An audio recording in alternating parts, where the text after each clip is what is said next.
Fear of failure is something that holds a lot of men back. It keeps them in a self-imposed prison and prevents them from ever accomplishing their dreams or anything noteworthy. And if you don't learn to break free from this bondage of fear, then you'll stay in that prison indefinitely. Then you'll be my age, 41 years old. But instead of balling, shot calling, flexing on haters and stunning on the hoes like I am, that fear will be replaced with the weight of regret. The regret of wondering what could have been, what you might have accomplished had you not been so fearful. And as you lay beneath a pile of your broken dreams and crushed aspirations, you'll become a hater. This is how haters are made. They're too scared to start or too afraid to even try to go after their dreams. And when they see other people who've accomplished the dreams they have to start talking shit about that person in order to make themselves feel better, to mitigate the feelings of inferiority they experience when they see a motherfucker flexing on them and shit. Let's not let that happen to you, because if you're never able to overcome your fear, you're gonna teach these bad habits to your children, and you're gonna raise some little bitches, and them little bitches gonna turn out to be hating assholes as well. So in this video, I'm gonna give you 3 ways to break this cycle of fear so your kids will have someone to fucking look up to, and that person will be you. So let's get right into it. The 3 ways to overcome fear of failure, or really any type of fear. Fear of rejection, fear of being judged, fear of loss, any type of fear you may have. I'm gonna give you 3 steps to get over it right now so you can accomplish your dreams. Let's go. Step number 1, reframe fear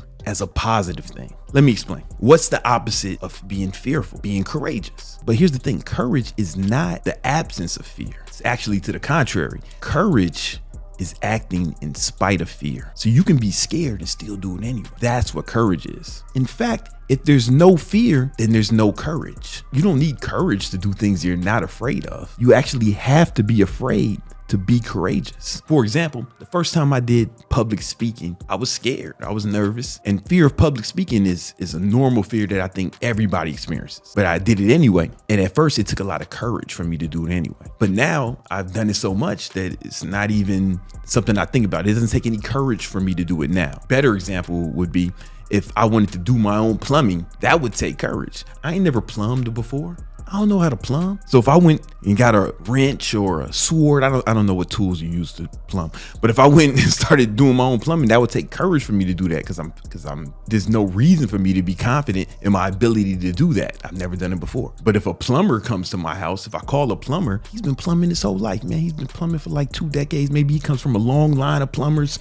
Plumbing is in his blood. His daddy plumbed, his granddaddy plumbed. He's been around plumb shit and pipes his whole life, like a fucking Mario brother. He comes over here, it's not gonna take him no courage. He doesn't be like, okay, gotta fix this drain. No, he's just gonna do it. Probably not even the first one he did today, because he has confidence. Courage and confidence are 2 different things. Confidence means you have a skill set and you trust yourself. You trust your ability to do something. Confidence comes from competence. Courage is a whole different thing. Courage is, man, you don't have confidence. You have fear, but you do it anyway. That takes courage, and that takes practice. No one just has courage. Courage is something that has to be practiced, like any skill. And the beauty of fear is the only time you have an opportunity to practice courage is when you are experiencing fear. And the more you face your fear, win or lose, that's the beauty of it. Win or lose, if you face your fear, even if it doesn't work out for you, even if you fail, at least you practice courage. And the next time you have something that you're scared of and you have to go up against that, you have to overcome your fear, it'll be easier for you to overcome that fear because you've practiced courage the last time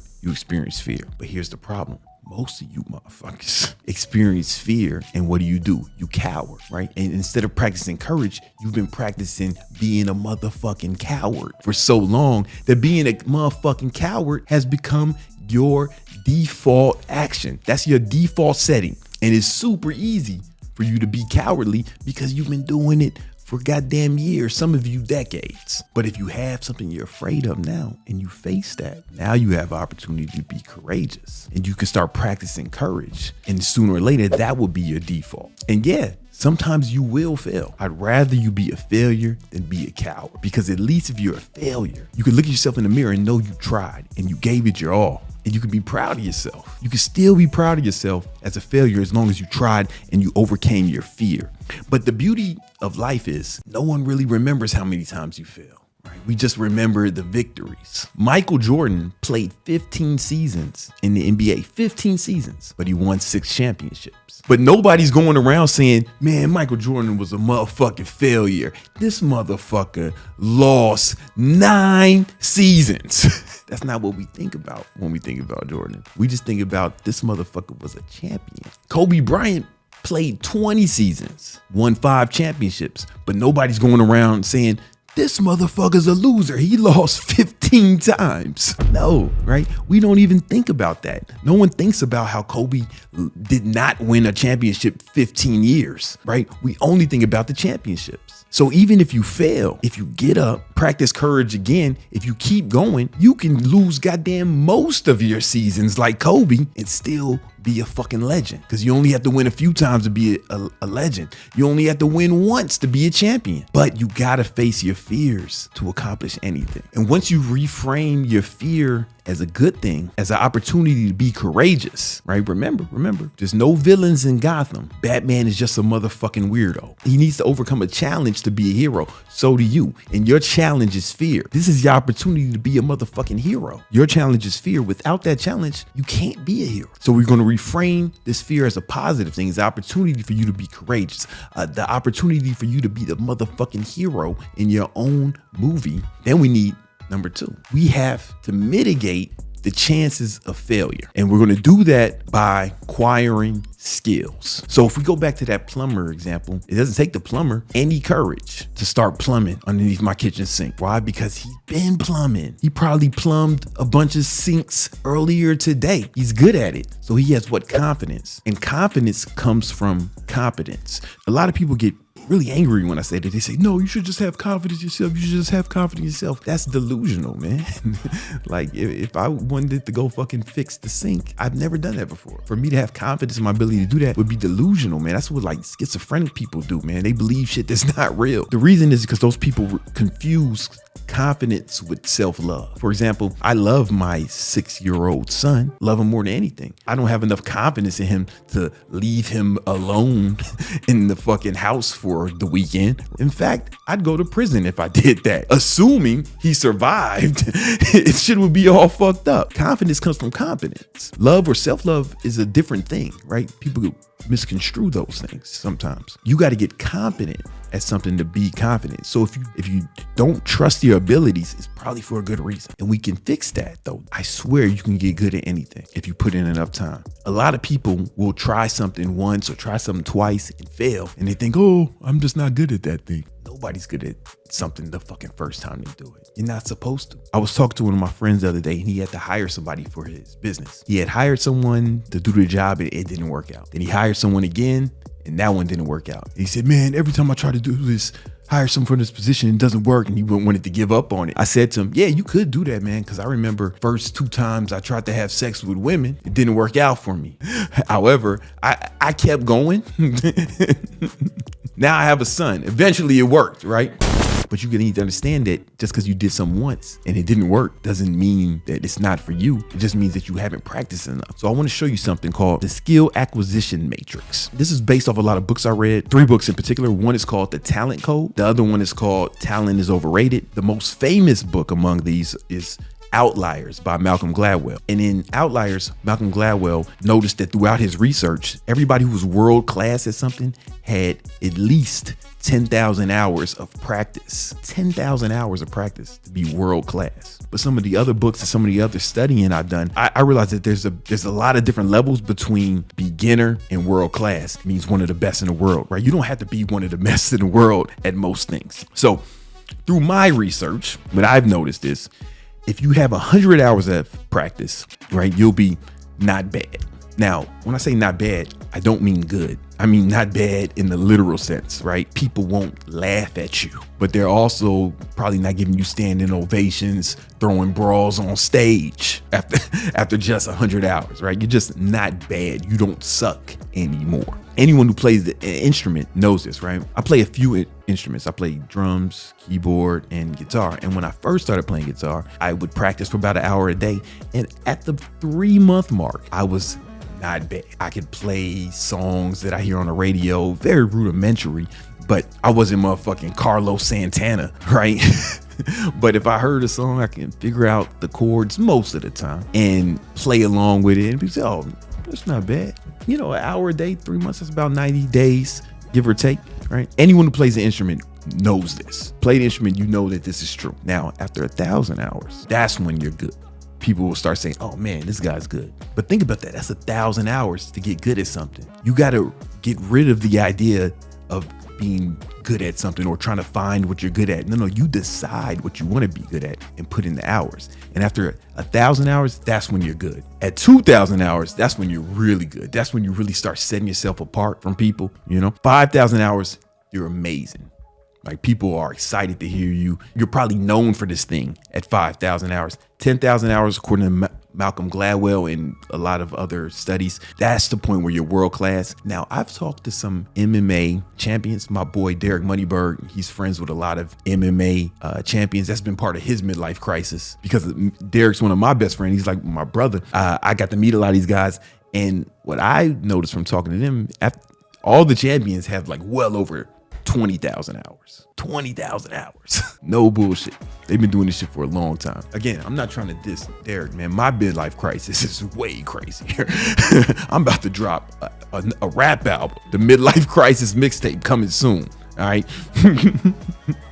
How long would it take you to acquire these skills? Well, if you practice 1 hour a day, 3 months gets you to the first level. About 1.7 months gets you to not bad. At 2 hours a day, it's going to take 1.7 months. At 3 hours a day, it's going to take you a month. At 4 hours a day, it's going to take you 25 days. Now, remember, this metrics, I'm rounding up some of the numbers. Any of you fucking math nerds, if some of the numbers are off, just know that I'm rounding, bro. If you want to get good, 1,000 hours, hour a day, that's going to take you about 2.7 years, right? So just think about this right now, right? If you're not good at something, you're probably not supposed to be good at it yet. You probably don't have enough time. 2 hours a day, you can get there in 1.3 years. 3 hours a day, that's going to put you there in about a year. 4 hours a day, you get there in 8 months. Now, let's say you want to get really good. You're super ambitious, right? You want to get to that 2,000 hour mark. 1 hour a day is going to take you about 5.5 years, right? 2 hours a day is going to take you about 2.5 years. 3 hours a day is going to take you 2 years. 4 hours a day is going to take you about a year and a half to get to that level. Now, that 5,000 hour mark, you want to get amazing? Boom. 13 years at an hour a day. 2 hours a day, you get there in 6.8. 3 hours a day, hey, it's not bad. You get there in about 4.5 years. 4 hours a day, you get there about 3.5 years. 10,000 hours, one of the best in the world. 27 fucking years at 1 hour a day. 2 hours a day is going to take you 13.6 years. 3 hours a day is going to take you 9 years. 4 hours a day is going to take you 6.8 years. Now, to be one of the best of all time, right? Motherfuckers have posters of you in their room. Maybe you get a statue built of you. They make a movie about you one day. Well, you got to get really good at that. You got to be one of the best ever. An hour a day, that's going to take you about 54 years. 2 hours a day, it's going to take you about 27 years. 3 hours a day, it's going to take 18 years. 4 hours a day, it's going to take you 13 years. Now, here's the thing. You may look at this and get discouraged. Damn, it's going to take too long. But I want you to look at this and be encouraged. You got to change your perspective a little bit. If you try something once or twice, or you've been doing something for a week and it's not working, doesn't mean you should quit. You should look at the skill acquisition matrix and realize, oh, I'm not supposed to be good yet. I got to put in more work. And for me, I see that and it gives me confidence. So when I start to get discouraged at like a skill I'm trying to develop, if I'm tracking my time, I look at it and be like, oh man, I'm not supposed to be really great at this shit yet, right? But I keep putting in the work and eventually I will get good, at least good, right? Now, here's the thing. You don't have to be 10,000 hours at most things, right? If you can get good or really good at most things, you'll be better than almost everyone in the world. Let's take this to a business context. If you start your own business, you may be scared, and you should be, because you are doing everything in your business. You got to create the product or service. You got to fulfill the product or service. You got to market the product or service. You got to do the sales for the product or service. You got to do the customer service for it, for the business. You got to do everything, right? Depending on the business, there might be even more things. But here's the thing. These are all fucking different skills. You're not good at them now. You can be, as long as you just don't give up, right? You're going to have to put in hours at these things, right? At least initially, you're going to have to put in the hours. When I first started my business, I was doing everything. Right? When I was my first online fitness business, I was doing everything. I had to train the clients. Then I had to market to the client. I had to, learn how to market myself to get online clients, right? Then I had to learn how to sell them, how to convert the leads into sales. And then I had to learn how to retain them, make sure they were satisfied and getting great results. And these all different skill sets. But the reason I became one of the best in the world, because I've been doing this since 2009. I started training people in the gym back in the year 2000. I started training people unofficially in 1998. And I got my first job as a trainer in the year 2000. Started my online fitness business in 2008, 2009, around that time. And now I teach trainers how to start their online fitness business. I've been in this industry for motherfucking 25 years, right? I'm 26. I'm 41. I started when I was 16, yeah. And if we were to look at the chart, I've been doing this shit from way more than 2 hours a day over those 25 years, man. So I got my hours in. So if you're not good now, it's okay. Know you'll get good in time. I was nervous at first too. I was scared at first too, man. But you got to just keep going. You got to keep going. Get the hours, right? You need courage to get these hours in, to start getting these hours and start stacking them up. But then over time, that courage will be replaced with confidence, right? Because confidence comes from competence. And the third step is to make a plan. You want to have the kind of plan that's a little different than the way most people make plans. See, most people, when they make some sort of game plan to accomplish something, they think, hey, what do I have to do to accomplish this goal? I want you to come at it from a different perspective. I want you to think, what kind of action would I have to put in that would make failure impossible? I learned this from one of my guitar teachers. He was a Nashville session musician. He had played on a bunch of like big records. I think he had a Grammy or some shit. And I had got hired by a singer to perform at some event, right? And she had a list of songs that she wanted me to play. I didn't know how to play these songs. They were more complex than the stuff I was used to. So I started working on it with my teacher. The first time I played the song right, I was all excited. And he was like, okay, yeah, cool, man. I'm happy for you, right? But you got it right once. Amateurs practice till they get it right. Professionals practice until they can't get it wrong. And that was a totally different way to look at it. If you practice till you can't get it wrong, what does that mean? It's impossible to fail. So I took that advice and I practiced these songs until I couldn't get them wrong. And when it came game time, I didn't get them wrong. But I took that philosophy and extrapolated it to my other goals. So now when I want to accomplish something, I think to myself, okay, what kind of action would I have to put in that would make failure impossible? Instead of trying to think, what do I have to do to accomplish the goal? It's like, how do I overdo it? I was on a podcast with someone and I was explaining how I keep a food scale with me everywhere I go. And I weigh my food at restaurants and I put everything in my Fitness Pal. And I track all my macros and my calories every day. And I've been doing that for, over a decade. And he said, yeah, man, but you can still probably get in shape without that. I was like, yeah, you can get in shape without that. And there are people who have gotten in great shape without doing that. What he didn't understand was I'm not trying to do the thing, right? I'm not trying to be in good shape. I'm going to put in the amount of effort that will make it impossible for me not to get in great shape. And that includes things that may seem over the top, because I'm not leaving the shit to chance. I'm not hoping this shit happens. I'm not trying to do the shit. I'm not a fucking try baby.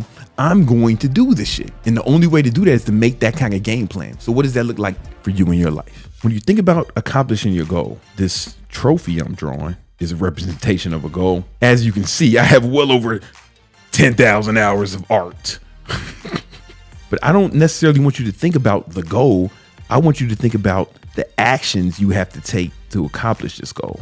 What actions would you have to take to make failure impossible? And they're probably not going to be one-time things. It's probably going to have, most of the time, they're going to be things you have to do every day. For example, if you wanted to get good at an instrument, you can look at the skill acquisition matrix. Let's say you wanted to get good at an instrument in a year. Oh, cool, man. No, I can get good with 3 hours of practice a day. So now you have to map that out. You have to put that in your calendar, and you have to have dedicated times and make it like non-negotiable for yourself. And you can do that with anything. But then you want to track the metrics. These actions become metrics or leading indicators. Let me explain the difference between leading indicators and lagging indicators. A lagging indicator shows what happened. Your goal is a lagging indicator. When someone's accomplished a goal, that means they did a bunch of stuff for a significant amount of time in order to accomplish that goal. The stuff that they did to accomplish that goal are the leading indicators. For example, in the fitness context, if the goal was to burn 10 pounds of fat, right? That's the goal. We can break that down in math to make it impossible to fail. For example, every pound of fat you want to lose, you have to burn 3,500 calories. So if you're in a 500 calorie deficit every day for a week, 7 days, right? That would equal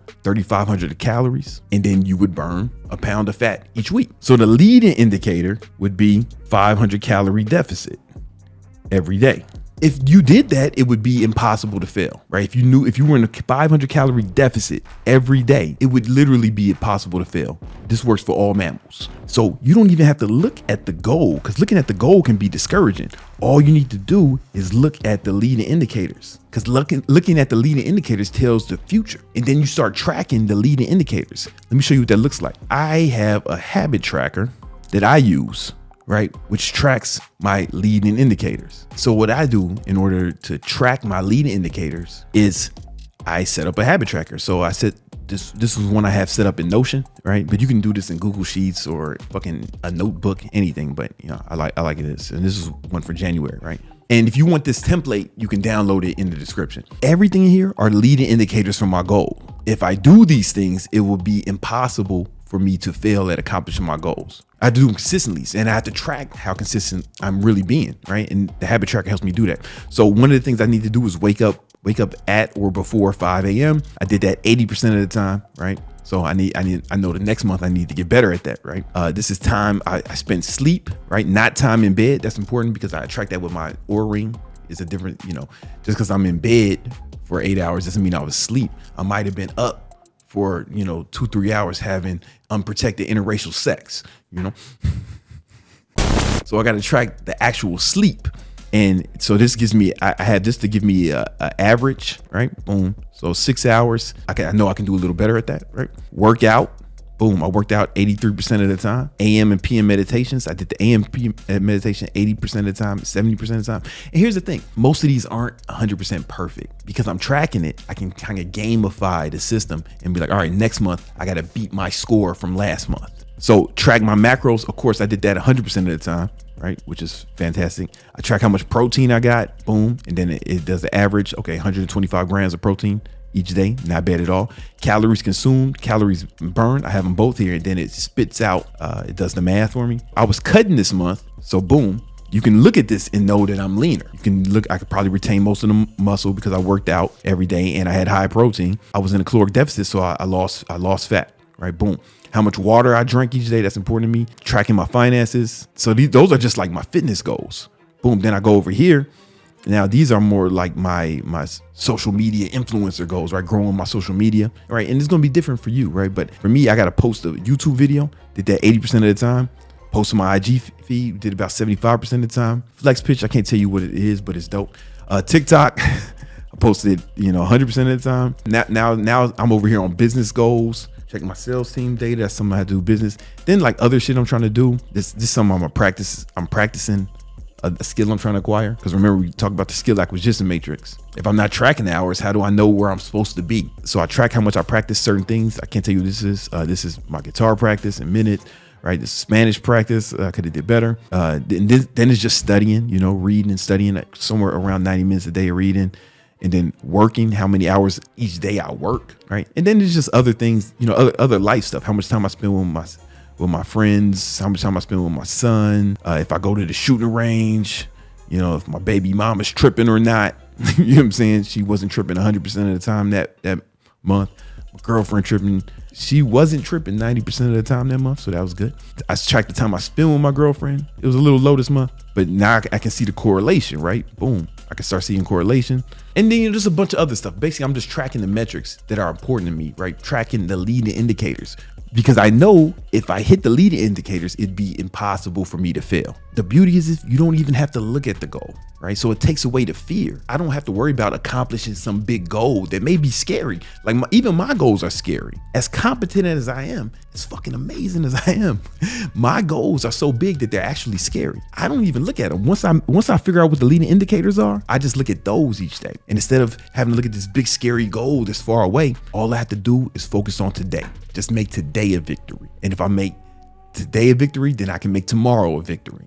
And if I can make the whole week a victory, well, that's a victorious week. And if I can make every week that month a victory, well, that's a victorious month. If I have victorious months 12 in a row, well, damn, I done had a victorious year. And you start stringing together victorious years, then your life starts to look like mine. You've acquired more skills. You probably got more confidence.